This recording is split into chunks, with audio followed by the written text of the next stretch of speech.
You have been sold a lie. We were told that we live in a global village, where borders were blurring and the free movement of people was an inevitable march of progress. The history books, they said, would record the 21st century as the era of the global citizen. But the data tells a very different story. While the world's elite continue to move seamlessly between Zurich, Dubai, and Singapore, a different set of gears is turning for everyone else. If you look closely, you'll notice things that shouldn't be there. Massive surveillance drones silhouetted against the Mediterranean sunset, gray detention facilities rising up in desolate landscapes from Nauru to Albania, and typed, unsigned notices affixed to the doors of migrant workers in London. This is not the evolution of a connected world. It is the rapid, quiet installation of a global mechanism designed to reverse it. A profound structural collapse of the international humanitarian framework is unfolding, and the blueprint is being rewritten by governments simultaneously, without debate. The sheer velocity of this change is unprecedented. In 2026, the numbers are moving so fast they are difficult to digest. What mainstream narratives frame as isolated domestic adjustments are, in fact, synchronized global crackdowns on a scale we haven't seen in our lifetime. This is the year of the unexpected knock on the door, the letter with a definitive deadline, and the realization that the rules of belonging have changed overnight. We are not watching a gradual shift in political mood. We are observing the final stages of a massive policy pivot, decades in the making. And wait until you see the data behind it. Take Australia. It's a nation built almost entirely on waves of migration, historically romanticized as a multicultural haven. But if you walk through the arrivals terminal in Sydney or Melbourne today, the atmosphere has changed. The signs have changed. The myth of Australian hospitality is disintegrating under a new political directive, complete and total deterrence. We're told this is for border protection, yet the statistics reveal a calculated turn toward carceral isolation. The government has implemented a strict zero-tolerance stance with a singular objective: reduce unauthorized arrivals by at least 50% this year. How are they doing it? By operationalizing a shadow logistics system of offshore detention. Migrants, asylum seekers, and unauthorized arrivals are not given hearings in Sydney or Brisbane. They are immediately transferred to offshore facilities, deep in the Pacific, on the small, isolated islands of Nauru and Papua New Guinea. There, out of sight of the Australian public and the international press, they are processed in limbo, waiting indefinitely for claims that are almost guaranteed rejection. In 2025, there were approximately 5,000 migrants held in these offshore camps. By 2026, this number is projected to swell by another 3,000. Australian unemployment has edged up to 5.2%, its highest mark in nearly a decade, and while the government spends over $3.5 billion annually on this enforcement system, the official message to migrants is, do not come, or you will end up in the sand on Nauru. Even those who manage to navigate the bureaucracy are now in the crosshairs. Tighter visa renewal policies are being quietly executed. The processing machinery is breaking down by design. Approvals for temporary visa extensions have been slashed by nearly 30%. Skilled workers, family members, students, thousands are finding their contracts at a dead end, with no recourse. This policy will force an exodus, with over 20,000 removals anticipated this year.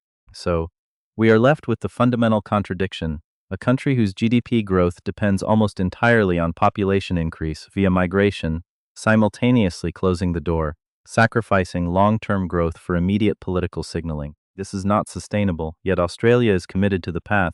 Number 9 is Turkey. Turkey was, for years, lauded as the world's buffer. It is a nation that has historically served as a critical crossroads, an open-door refugee host. But when you walk through the historic district of Fatih in Istanbul or the narrow streets of Izmir, the open door is being actively slammed shut. The narrative of stability has collapsed. You can feel the tension in the quiet conversations among the Syrian refugee population, which number over 3.7 million. We were told this was a temporary humanitarian partnership, but the entire social contract is being liquidated. The government has announced an aggressive initiative to deport at least 600,000 undocumented migrants in a single calendar year. The visible mechanics are ID checks. They are randomized and pervasive. They occur on buses, at metro stops, and in marketplaces. Migrants are detained instantly and fast-tracked for removal. This entire campaign is fueled by economic devastation. inflation in Turkey has soared to 40%, food prices have become untethered from reality, and the lira has lost over 35% of its value against the US dollar in just the last few years. Unemployment is stubbornly over 9%, the economic model is breaking, and migrants are the primary scapegoats. Political forces have leveraged this anger into an electoral mandate for mass deportations. The much-touted voluntary return program is anything but. There is very little voluntary about a choice between staying and facing immediate, aggressive detention, or boarding a bus with one suitcase and leaving everything you've known for years. As Turkey solidifies its strategy, border crossings from surrounding war zones are increasingly met with sophisticated surveillance, concrete walls, and an increasingly lethal military response. This state-led push to purge hundreds of thousands of people from Turkish cities is the true face of the regional migrant crisis today. The system is prioritizing stability at any human cost, with very little evidence that stability is even possible. Number 8, Spain. If Australia is an open crackdown, Spain is performing a quiet, almost surgical removal. Spain has always maintained an image as one of Europe's most progressive, welcoming coastal nations. Yet beneath this reputation, there is a distinct, accelerating, silent wave of deportations. Unlike other countries making dramatic public declarations, Spain is conducting its campaign behind closed doors, via rapid-fire administrative processes. In 2026, the data points to a staggering target: the deportation of at least 80,000 undocumented immigrants, nearly double the numbers from 2025. You see the evidence of this silent crisis in Spain's maritime surveillance. The visual of Mediterranean beaches is shifting toward a reality of intercepted rubber rafts, or cayucos. The surge in sea arrivals is historic. Over 50,000 migrants reached Spanish shores, predominantly the Canary Islands, in 2025. They arrive exhausted, having crossed dangerous ocean routes from Morocco, Algeria, Mali, and Senegal. Spain's response has not been humanitarian absorption. It has been a frantic diplomatic effort to secure immediate removal pathways. New, rapid deportation agreements with Morocco and Algeria have been signed, designed to bypass the traditional, slow, and expensive legal challenges that migrants previously used. These deals have institutionalized an invisible extraction pipeline. Migrants are intercepted and deportations are executed, sometimes within days. The economic drivers are present here as well. Spain's unemployment sits at 11.8%, even as its broader economy grows. The perception among the populace is that undocumented migrants are depressing wages in the agricultural and construction sectors. This frustration is colliding with a housing crisis. Spanish authorities are now performing extensive housing inspections, ostensibly for overcrowding and illegal rentals, but these inspections are, in effect, intelligence-gathering operations leading directly to evictions and ultimately removals. This quiet strategy is having a massive impact, rewriting Spain's entire engagement with migration, almost completely out of public view. Number 7 is India. There is no quiet about India's stance. India is executing a complex and highly controversial program to re-engineer its citizen registry, prioritizing national verification over humanitarian concern. We have been sold the story of global humanitarian norms, but India is aggressively asserting a model of population management that prioritizes documented citizenship above all else. In 2026, they are planning the repatriation of at least 250,000 undocumented migrants. The core tension is found along the shared border with Bangladesh, a dynamic that has played out over 2 decades. There are an estimated 10 million undocumented Bangladeshi migrants living in India. To control this population flow, India hasn't just strengthened its border patrols. It has built over 4,000 kilometers of high-security fencing and installed advanced thermal imaging and surveillance systems along its entire length. This physical wall is complemented by a legal one. New, stricter citizenship laws require millions of residents to provide valid documentation. The pressure is suffocating. Over 8 million cases are currently under review. Those unable to satisfy the document demands face the real possibility of indefinite detention in new holding camps, followed by deportation. India has also made it clear where it stands globally, recently accepting the return of 18,000 undocumented Indian citizens from the United States, positioning itself as a compliant partner in global enforcement. The systemic shift here is prioritizing internal security over long-established communal ties, setting a precedent that is causing humanitarian groups profound concern, with no end in sight for the documentation crisis. The machine that once produced wealth is now producing something else. What we are witnessing is not a collection of independent political decisions or sudden shifts in national mood. It is a structural survival mechanism deployed by a global economic engine that has run out of runway. For decades, the globalized economy relied on a simple formula: keep the borders fluid enough to guarantee cheap, disposable labor for domestic industries, while maintaining just enough bureaucratic friction to prevent those workers from achieving true security. It was a delicate, highly profitable equilibrium, but that machine is breaking down. In 2026, the underlying infrastructure of the Western and developing worlds alike, real estate, municipal budgets, and social safety nets, is fracturing under the weight of decades of mismanagement. The global tightening of immigration policies is the direct result of this systemic failure. Governments are no longer trying to manage growth. They are frantically constructing barriers to manage their own internal economic decline. The numbers reveal the quiet rot behind the rhetoric. If you look at the municipal balance sheets of major metropolitan centers across Europe and North America, the pressure is catastrophic. Urban shelters and temporary housing networks are operating at an average occupancy rate of over 95%. In cities like Berlin and Toronto, municipal emergency budgets allocated for migrant housing have ballooned by over 400% since 2020, completely draining funds historically reserved for local infrastructure maintenance. The human consequence of this is visible on any freezing winter morning, as local families and displaced newcomers alike compete for the same shrinking number of physical beds in overcrowded municipal warehouses. This strain has migrated directly into the commercial real estate market, transforming thriving neighborhoods into economic deserts. Retail vacancies in historically dense migrant commercial districts have climbed to an average of 24% in 2026. As visa renewals are denied and deportations accelerate, small businesses lose both their primary workforce and their consumer base overnight. The concrete human consequence is the quiet shuttering of independent grocery stores, specialized repair shops, and neighborhood clinics, leaving behind long corridors of empty storefronts and dark windows where vibrant communities once existed. At the same time, the broader labor market is experiencing a profound demographic distortion. In sectors that have traditionally relied on migrant labor, specifically industrial agriculture and commercial construction, labor shortages have reached critical levels, exceeding 30% in several key regions, because domestic workers cannot or will not accept these low-wage, physically grueling positions. Projects are stalling indefinitely. The human consequence lands squarely on the average consumer, who walks into a local supermarket only to find empty produce aisles and skyrocketing prices for basic foodstuffs that are quite literally rotting unharvested in the fields. To understand how these numbers translate to reality, you have to look at the places where the data becomes flesh. Consider a small, independent auto repair shop on the outskirts of Birmingham, England. The owner, a long-term resident who has spent 30 years building his business, now sits alone in a quiet office surrounded by empty service bays. For the past decade, his operation relied on 3 highly skilled, certified technicians from Eastern Europe and South Asia, men who paid taxes, rented local apartments, and integrated seamlessly into the neighborhood fabric. 2 months ago, under the UK's new zero-tolerance visa policies, their renewal applications were summarily rejected, giving them exactly 28 days to liquidate their assets and leave the country.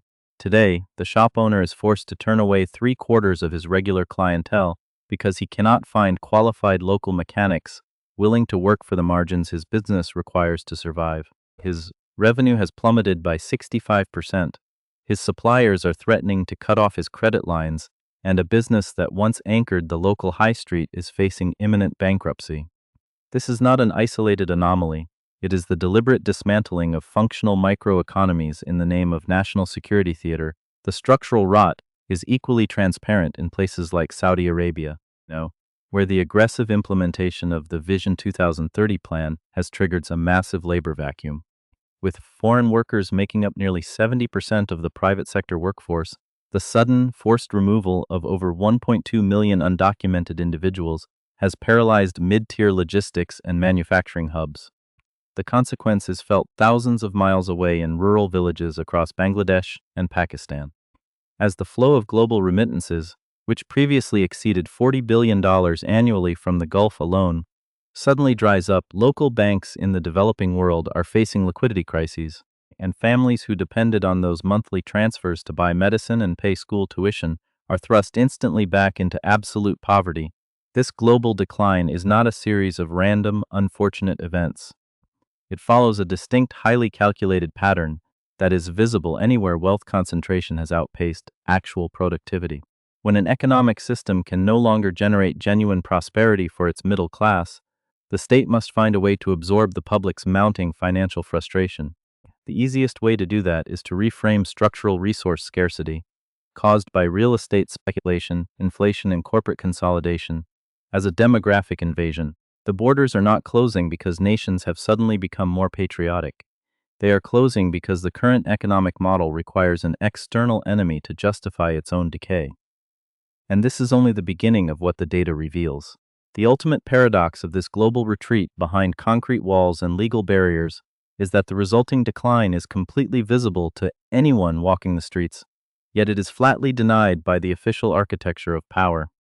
If you read the press releases from ministries of finance or internal security across the globe in 2026, you are treated to a narrative of triumphant sovereignty. We are told that the system is functioning perfectly, that public order is being restored, and that economic efficiency is on the horizon. But when you look at the physical world, the facade crumbles. The silence is not a lack of sound, it is a deliberate, manufactured quiet. A collective agreement to ignore the compounding fractures in the foundation of our societies, because acknowledging them would mean admitting the entire global model has run out of answers. This denial has created a profound chill-in-G effect that paralyzes both public discourse and institutional transparency. Bureaucrats, researchers, and local officials are increasingly terrified to publish data that contradicts the state's narrative of successful stabilization. In major European economies, internal reports detailing the true cost of mass deportations and the subsequent collapse of specific agricultural and service sectors are routinely suppressed or heavily spun before reaching the public. Statistics are aggressively massaged to present a pristine reality. For example, when thousands of essential migrant logistics workers are removed from a transport network, causing immediate supply chain bottlenecks, the state media attributes the delays to seasonal maintenance or temporary technological upgrades. People on the ground see the empty distribution bays and the accumulating cargo, but they are subtly reminded that questioning the official explanation is unpatriotic, or worse, an open defense of lawlessness. This climate of fear extends directly to the communities that have been targeted by these measures. In the suburbs of Paris, the neighborhoods around Frankfurt, and the migrant corridors of Southern California, a suffocating silence has taken root. Long-term residents without complete documentation have retreated entirely from public life. They no longer report wage theft. They no longer seek emergency medical care for their children. They no longer notify authorities when they are victims of violent crime. To do so is to invite immediate administrative destruction. The physical reality of these neighborhoods has mutated into something unrecognizable. Thriving cultural hubs have transformed into silent, suspicious enclaves where people look over their shoulders at every passing vehicle, and where the simple act of going to work carries the weight of a potential lifetime exile. If these current trajectories continue unhindered, the long-term systemic implications for the global order are catastrophic. We are moving toward an era of managed stagnation, characterized by permanently fractured supply chains, structurally high inflation, and rapidly aging domestic populations with no incoming workforce to sustain them. By dismantling the legal and geographic mechanisms that allowed human capital to move where it was most critically needed, governments are effectively locking themselves into a downward spiral of declining productivity and shrinking tax bases. The massive financial cost of maintaining these multi-billion-dollar enforcement apparatuses, the endless drone fleets, the remote offshore islands, the biometric tracking networks, will continue to cannibalize municipal budgets, starving public education, healthcare, and vital infrastructure of the funding they need to survive. The system is hollowed out, trading its future stability for the short-term illusion of total control. The physical walls being built at the borders are, in reality, the boundaries of an economic cage that nations are constructing around themselves. As the machinery of deportation accelerates into the late months of 2026, the question is no longer whether these aggressive measures will succeed in keeping people out. The real question, the one that official narratives refuse to voice, is what will be left on the inside once the purge is complete, and whether the societies that remain will even recognize the world they so violently fought to protect.